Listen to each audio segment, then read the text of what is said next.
मैं missile man कहूं और आप एपीजे अब्दुल कलाम समझना। भारत के पूर्व राष्ट्रपति डॉक्टर एपीजे अब्दुल कलाम एक अलहदा शख्सियत थे।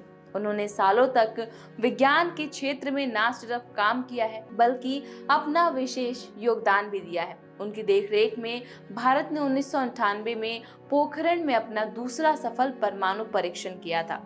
आज उसी मिसाइल मैन का जन्मदिन है। भारत के इतिहास में पहली बार कोई वैज्ञानिक राष्ट्रपति रहा है। डॉक्टर एपीजे अब्दुल कलाम को लोग मिसाइल मैन के नाम से भी जानते हैं। डॉक्टर कलाम न सिर्फ एक महावैज्ञानिक प्रेरणादायक नेता थे बल्कि अद्भुत इंसान भी थे। उन्होंने जिसके साथ भी काम किया उनके दिल को जीत लिया।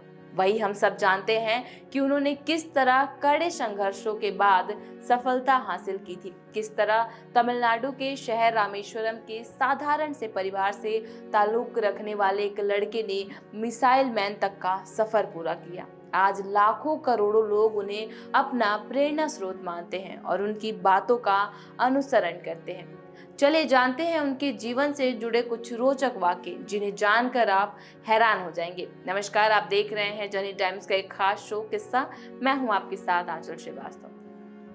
डॉक्टर एपीजे अब्दुल कलाम देश के 11वें राष्ट्रपति थे। बतौर वैज्ञानिक उन्होंने देश को मिसाइल टेक्नोलॉजी में विश्व स्तरीय बना दिया। वहीं एक राष्ट्रपति के रूप में करोड़ों हिंदुस्तानियों को सपने देखने और उन्हें पूरा करने की प्रेरणा भी दी। दिग्वंत पूर्व राष्ट्रपति एपीजे अब्दुल कलाम को इस देश से बहुत प्यार मिला है, लेकिन स्कूल में पढ़ाई के दौरान उन्हें मुसलमान होने की वजह से भेदभाव का सामना भी करना पड़ा था। अपनी ऑटोबायोग्राफी माय लाइफ में उन्होंने इस बात की जिक्र करते हुए लिखा है कि एक बार मुसलमान होने की वजह से मेरी सीट बदल दी गई। दरअसल रामेश्वरम एलिमेंट्री स्कूल में उनकी दोस्ती एक ब्राह्मण छात्र रामनाथा शास्त्री से हो गई थी। दोनों क्लास में साथ बैठते थे। कलाम आगे लिखते हैं कि एक बार स्कूल में नए टीचर आए। उन्होंने पहनावे से जान लिया कि एक ब्राह्मण लड़के के साथ एक मुस्लिम लड़का बैठा है। वह इससे खुश नहीं थे। कलाम लिखते हैं कि उन्होंने मुझे उठाकर कहीं और बिठा दिया। मैं हैरान और दुखी था।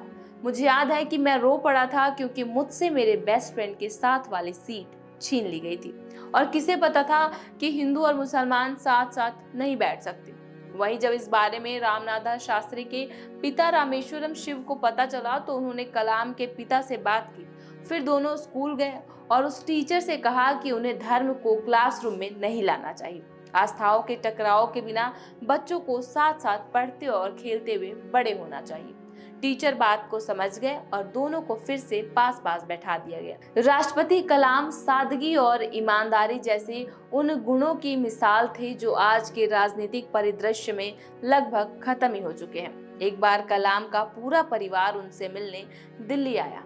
वो कुल 52 लोग थे, जिनमें से उनके 90 साल के बड़े भाई से लेकर उनकी 1.5 साल की परपोती भी शामिल थी। स्टेशन से सभी को राष्ट्रपति भवन लाया गया, जहां वे 8 दिन तक भवन में रुके। लेकिन उनके आने जाने से लेकर खाने पीने तक, यहाँ तक कि एक प्याली चाय का खर्चा भी कलाम ने अपनी जेब से दिया। इतना ही नहीं, कलाम ने अपने अधिकारियों को भी साफ तौर पर निर्देश दिया था कि इन मेहमानों के लिए राष्ट्रपति भवन की कारें इस्तेमाल नहीं की जाएंगी।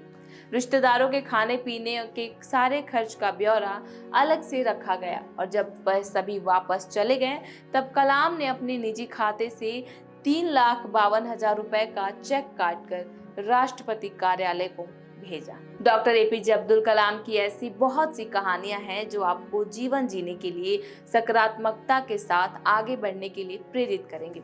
फिलहाल ये किस्सा आपको कैसा लगा हमें कमेंट बॉक्स में जरूर बताइएगा। जब तक के लिए देखते रहिए जर्नी टाइम्स।